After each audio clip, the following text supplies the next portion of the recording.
Hello my lovelies, and welcome to today's video where we're going to be creating this look, including some contouring and some highlighting, and just talking a little bit about the cornea. So the very front dome-shaped structure of the eye that's made of 5 very impressive, very highly performing layers, which we'll talk more in depth about. If you're interested to learn about the cornea and contact lenses and corneal surgery a little bit, corneal diseases and what you might be experiencing with the cornea and how to protect it by keeping your eye nice and safe and so forth, please do stick around. We'll be talking all about the cornea today. Okay, so starting almost barefaced, I want to start a little bit about contouring the face and shaping the face, because we're going to be talking about the shape of the eye, or more importantly, the very top structure, the cornea, and how it has a lot of importance of its function dedicated to its shape. So what I've done is I've just taken a very fluffy little eye blending brush and a beautiful contouring product called the Multitasker. Now this is what I use to do my eyebrows, but I've also just plotted some down along my cheekbone, along my jawline, along the sides of my nose, and blended it like crazy. Then I've gone over the top of it with my Savvy Minerals foundation. This is in Warm 2 because I'm pale, but Warm 2 is really nice for yellow or golden skin tones that aren't terribly dark or tanned. I've taken a product like this to apply it with, and then I've gone in again with the same sponge folded in half and just applied it under the eyes, over the bridge of the nose, on the chin, and anywhere else that I wanted to highlight. I then went back with a slightly thicker face oil blending brush, so it's not too much bigger, but it's definitely more dense. And I've taken some non-shimmery bronzer, just like that, and very generously, but very sort of vivid motions, gone around the entire edge of my face, along all the double chin, because who needs that, along the sides of my nose, really helping to blend anywhere that I contoured with the cooler color. And it just warms it all up, and it also brings the face in and reshapes it. So you'll see, especially in drag makeup, they do a very heavy contour. Now we don't really want it to be heavy, and that's why we use the same tricks by dulling those points and giving it shadow, so taking the attention away from them and making them more sunken. But then we warm it up with some bronzer to really bring it back to life and soften the whole deal up. Now, we've talked about how we shape the face and how we draw the eye, but then how does the eye actually receive it? So the very first part that the eye receives light to is the cornea, which is 5 very essential layers that work very synergistically together to create a completely clear dome structure over the very top part of the eye. So when you look at me, you see my brown iris, which is already on the inside, but above it you have 5 amazing layers of cornea. And you can imagine like a dome in a shopping center or something like that, or if you've seen a contact lens, it's kind of like that. Now the whole structure, the whole thing, it's about 550 microns. Some have less, some have more, but on average. And it's a very important structure clinically because we use it to measure a lot of stuff and we depend on it for our vision.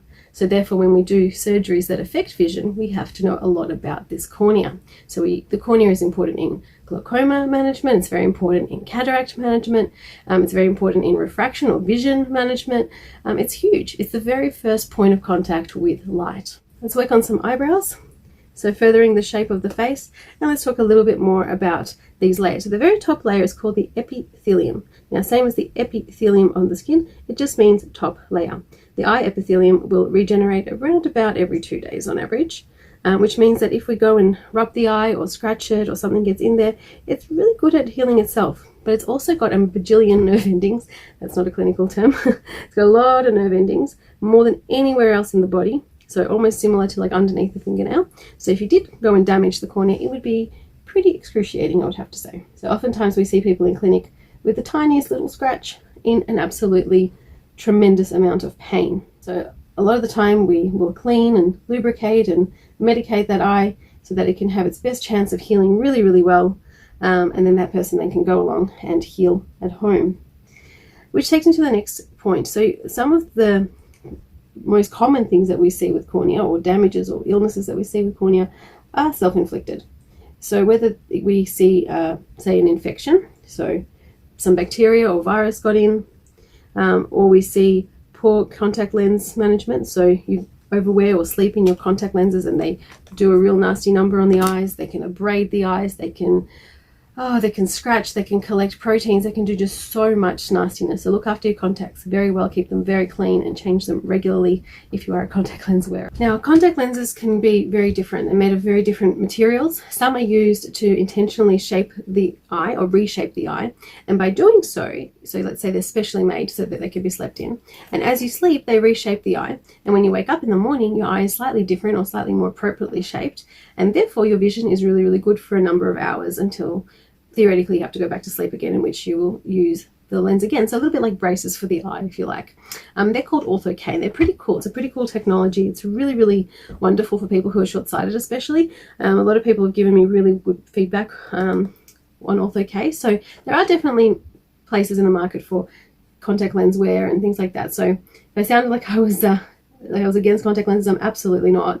I just mean that you definitely need to look after them so that they can look after your eyes. There's also ones that are hard, made of rigid gas permeable glass. Really, really good for people that have very difficult prescriptions.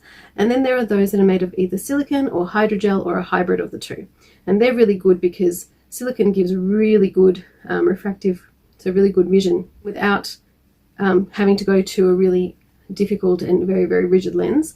And then you've got the hydrogel, which breathes really, really well, which means it won't dry out your eye, but then it doesn't give you as good a vision. So a few companies have come out now with a hybrid where you've got both the breathing and the wearability, so the vision.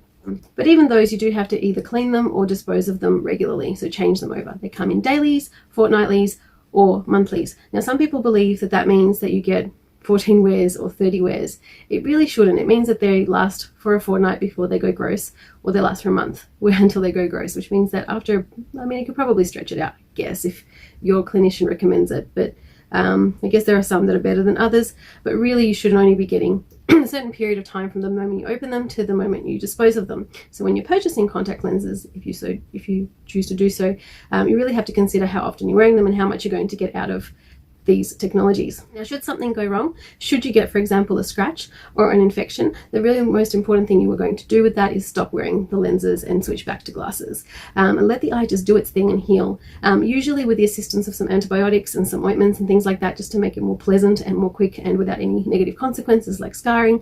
And you definitely should be showing it to somebody, to a specialist or to an optometrist, depending where you are in the world, so that they can just exclude anything really, really nasty. For example, one type of scar that you can actually physically see a lot of the time, very, very painful scar, can actually be herpes in the eye. So if you've ever had, say, a cold sore, you can get a cold sore in the eye. And the way it looks under a microscope is a bit like a tree. We call them dendrites. It's almost like an octopus sting or something like that. Very, very painful. The eye does not recover from that on its own. It needs antiviral creams, special creams that you would see advertised for cold sores on your mouth. You can get the very same ones made up in an ophthalmic preparation, and they can definitely help to heal the eye. When we do see an infection, we call that keratitis, which basically just means swelling of the cornea. And so when we see that cornea swell up, we will decide what the pathogen or what the reason for that swelling is, and we'll typically treat it with either steroids or some antibiotic or some anti-inflammatory of some sort, and definitely lots and lots of lubrication, because it hurts and lubrication helps. Definitely helps with healing too. Again, something you can't really administer to yourself at home. This is something that a specialist or optometrist will have to do. Same sort of thing will happen if you get something stuck in your eye. So especially very common with tradies, they will often come in with a bit of metal rusting away in their eye, or maybe a little bit of wood, so a little splinter in their eye.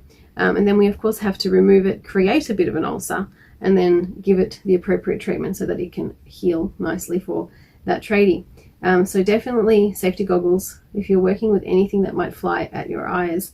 Even I believe that cooks and things like that, there's probably a lot of pressure on their eyes with all that steam coming up and things like that. So if it's not a practical thing for you to wear glasses or goggles in your work, at least lubricate your eyes after, so that they have every chance of refreshing and recovering themselves once you're done the damage of the day, which can't be helped sometimes, but then at least you have every chance to recover. Now, a lot of the time you see some pretty basic or some pretty chronic conditions of the cornea or of the eye, and they're actually causing a lot of disruption to the person.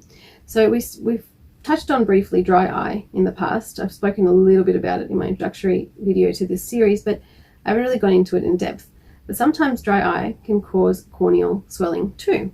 And the reason for that is that when the eye is dry, it cannot replenish and nourish and heal itself as well as what it would do if it was very well lubricated. So yes, definitely, once again, you need lubricating gels or, you know, artificial tears, things like that.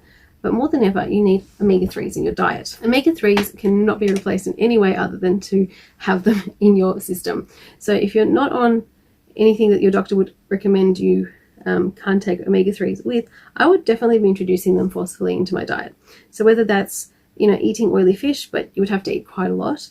Make sure you have beautiful vegan omega-3 in your diet, things like seeds and nuts. But again, you'd have to have quite a lot. So my solution has been oil capsules. If you like oils, fantastic, do those. They're definitely the more natural way to go. But I like capsules because you can get a big concentrated dose and you don't have to think about it. You just take it and it's done. So if you're someone who does suffer from dry eye, my personal choice has been flaxseed oil. I get a nice vegan capsule one from the health food store that's been sustainably and organically sourced because, you know, this is something I'm taking for therapeutic benefits, so I want it to be the cleanest product I can. Take a couple of those every night and it's fantastic. But word of warning, if you have runny blood, if you bleed a lot when you cut yourself, you're going to make your blood even runnier or even thinner taking omega-3s. The same thing will go for fish oils. If you choose to supplement with a fish oil or a krill oil or anything like that, an animal-based omega-3, you will experience thinning blood as a result. So if you're going to benefit from a blood thinner, then fantastic. But if you're already on them, I would consult your doctor to see if it's safe to be on both an omega-3 and a blood thinner, because it might be too much. And those omega-3s will support a gland called the meibomian gland, which produces a lot of lipids and a lot of gooey stuff that helps the eye just protect itself, lubricate itself. And under all that lubrication, just like a motor would need oil for good function, the eye can repair and regenerate itself quite nicely. And that's just what we want. We want self-healing to happen on a regular basis. And sometimes in extreme conditions, you might experience, or someone might have, a condition called keratoconus. Now, it's typically genetic, I guess. I mean, all the cases I've seen have been. Basically, it is what it sounds. So we already know that kerato refers to the cornea, so keratitis when it's swollen, etc. So when we have keratoconus, it literally means a conical cornea. So it's cone-shaped or much, much more pointy than it would otherwise be. So a normal cornea you'll find is egg-shaped. Be a little bit more pointy, a little bit more round, you know, but it will always be a little bit of that sort of egg kind of point. You've got that round at the back for the retina, and then you've got a little bit more of a point at the front for the cornea to catch the light and bend it and have it in there nicely and regularly and all that sort of stuff. So, you know, it's a fantastic design, but then when it gets a little bit irregular or pointy in weird places, what you then get is really bad vision. But luckily these days you have these amazing surgeries. You have something called cross-linking, where they literally go in and cause the fibers in the stroma to become tighter and denser, and it kind of sucks the cornea more flat, a bit like a corset, but it's doing it to itself. That's one kind of thing. You can do a corneal transplant where they literally go in and kind of cookie cutter a segment out and replace it with a different cornea. And when the whole thing comes back together, in the best case scenario, heals all back together, it's done so much more flat and regular and in a very elegant curve. And then the patient will experience a much more regular and much more good refraction or catching of light. I mentioned the word refraction quite a few times today because that is what the cornea mainly does, refracts. All that literally means is catching the light and then bending it appropriately, as opposed to reflection, which is bouncing light back out, which is why we can see ourselves in a mirror. The final thing I really want to mention is, because we've just spoken about DSEX, or a surgery where you transplant a section of the cornea, you can of course replace the whole thing if that's necessary. It's a pretty extreme situation, but they're really amazing at what they do when they reshape the eye with refractive laser, or when they, you know, take a segment out and sew a new one in with corneal replacement. Like, these are just amazing, really sort of, you know, something you would read in a sci-fi novel. It's really cool surgery, and it's amazing how successful they are with it. Like, really, really just talented people who do this sort of work. It's really, really cool. So where that's really important is sometimes with age or with disease or with constant inflammation, you can get a bit of damage to the deepmost layer, the fifth layer of the cornea, called the endothelium, or sometimes it's referred to as the endothelial mosaic, because it really does look like a beautiful kind of honeycomb structure. All they're meant to do is pump the water out of the cornea, because the cornea is meant to be completely clear, and of course it has to be nourished. So